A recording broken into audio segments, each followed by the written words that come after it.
तो स्टार्टिंग वहीं से होती है जब ऋषि तनु की हेल्प कर रहा होता है और वहीं पर उसे माया मिल जाती है। तो ऋषि माया से पूछता है कि तुम यहाँ क्या कर रही हो। तो माया बोल देती है कि वो यहाँ पर अपने बच्चे का चेकअप करवाने आई थी क्योंकि उसे प्रेग्नेंट हुए 1 महीना हो गया है, और ऐसा वो बोल देती है। तो जिसपे वो पूछती है कि तुम यहाँ क्या कर रहे हो, तो ऋषि बोल देता है कि ये उसकी एम्प्लॉय है और उसकी हेल्प करना चाहता है। ये सब देखकर ना खुद ही हमारी जो हीरोइन थी तनु, वो कह देती है कि थैंक यू सर हेल्प करने के लिए, अब आप जा सकते हैं, मैं खुद मैनेज कर लूँगी।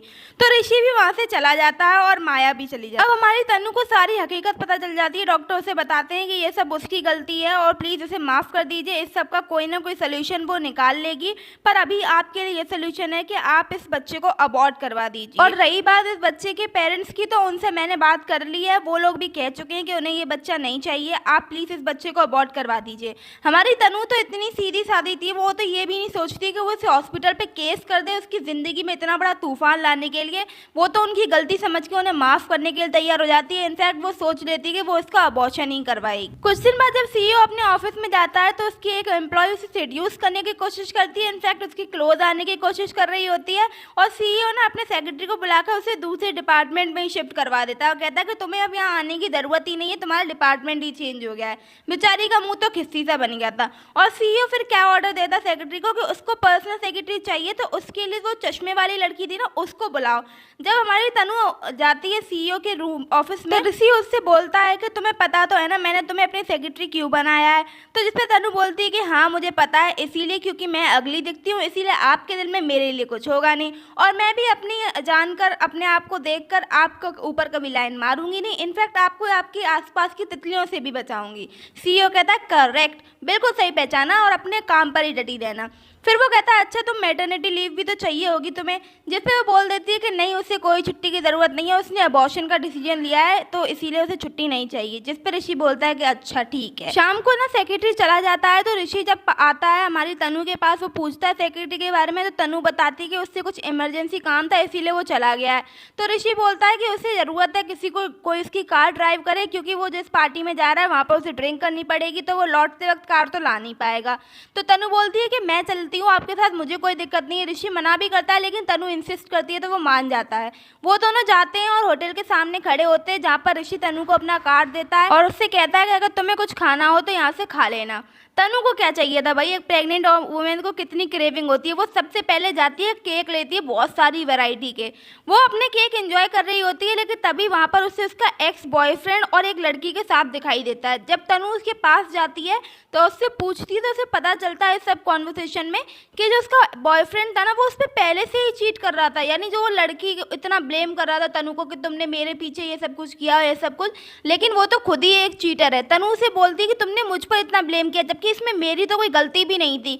तो वो बोलता है कि तो और मैं क्या करता, तुम मुझे कभी अपने करीब नहीं आने देती थी, इसीलिए मैंने ये सब किया था, और अब तो मुझे कोई फर्क भी नहीं पड़ता। तनु को इतना गुस्सा आता है कि उसके हाथ में जो वो पेस्ट्री थी ना वो उसके मुंह पर ही चिपका देती है। ये देखकर ना उसके बॉयफ्रेंड को गुस्सा आने लगता है, वो तनु पे हाथ उठाने ही वाला होता है, लेकिन तब तक वहाँ ऋषि आ जाता है और उसका हाथ पकड़ लेता है और कहने लगता है कि तुम्हें पहले का सबक याद नहीं है। यार हमारी लाइफ में ऐसा हीरो क्यों नहीं होता है, कोई तो जवाब दो इस बात का। तो भाई ऋषि उसे अच्छे से धमका देता है, लेकिन तभी वहाँ सिक्योरिटी गार्ड्स आ जाते हैं, जिनको देखकर ना तनु को लगता है कि वो ऋषि की रेपुटेशन पे कुछ ना कुछ इल्ज़ाम लग जाएगा, इसीलिए वो खुद कहने लगती है कि इस सब में ऋषि की कोई गलती नहीं है, मेरी गलती है, मेरी वजह से ये आदमी सब कुछ कर रहा है, अगर आपको कुछ करना है तो मुझे कीजिए। तो ये ऋषि को देखकर बड़ा वो इम्प्रेस हो जाता है उसकी इस बात से।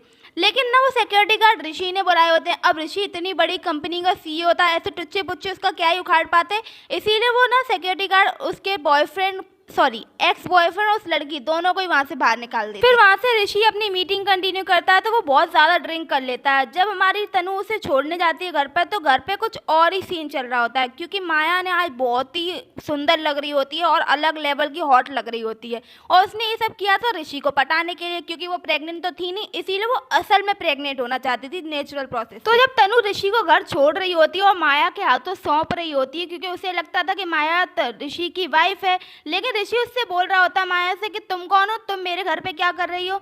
लेकिन माया को जो ऑरा था और हमारी तनु को पता था कि माया प्रेग्नेंट है, इसीलिए वो ना ऋषि को वहाँ छोड़कर चली जाती है। इधर माया अपनी षड्यंत्र में चालू हो गई थी ऋषि को पटाने के लिए, मतलब वो ड्रंक था तो उसे कुछ करना ही नहीं था। लेकिन तनु जब बाहर जा रही होती तो उसके मन में एक ही ख्याल आ रहा होता है कि उसने सही तो किया, क्योंकि ऋषि ने तो माया को पहचानने से ही मना कर दिया था। अगर वो उसकी वाइफ होती तो वो उसे पहचान लेता है एक बार में। ज़्यादा सोचने के बाद तनु फिर डिसाइड करती है कि वो वापस जाएगी और वो जाती है, डोरबेल बजाती है, जिससे माया है ना जो ऋषि को किस करने जा रही थी वो बहुत इरिटेट हो जाती है और तुरंत ही जाती है डोर पर। तनु मौका देखते ही माया को धक्का मारती है और अंदर आ जाती है और फिर हमारे सीईओ से पूछने लगती है ऋषि से कि आप बताइए, आप इसे जानते हैं, माया को जानते हैं, ये आपकी वाइफ है। जिस पर ऋषि बोलने लगता है ये है कौन, मैं तो इसे जानता भी नहीं और ये मेरे घर में क्या कर रही है। लेकिन ऋषि को ना तनु में वो पहाड़ वाली लड़की दिखाई दे रही थी, इसीलिए वो उसे अपने पास खींचकर किस कर लेता है। ये देखकर माया को बहुत गुस्सा आता है, इसीलिए वो तुरंत ही तनु को उठाकर एक थप्पड़ मार देती है। तनु को भी गुस्सा आता है, वो कहती है अगर तुम प्रेग्नेंट नहीं होती ना तो मैं भी इस थप्पड़ का जवाब दे सकती थी।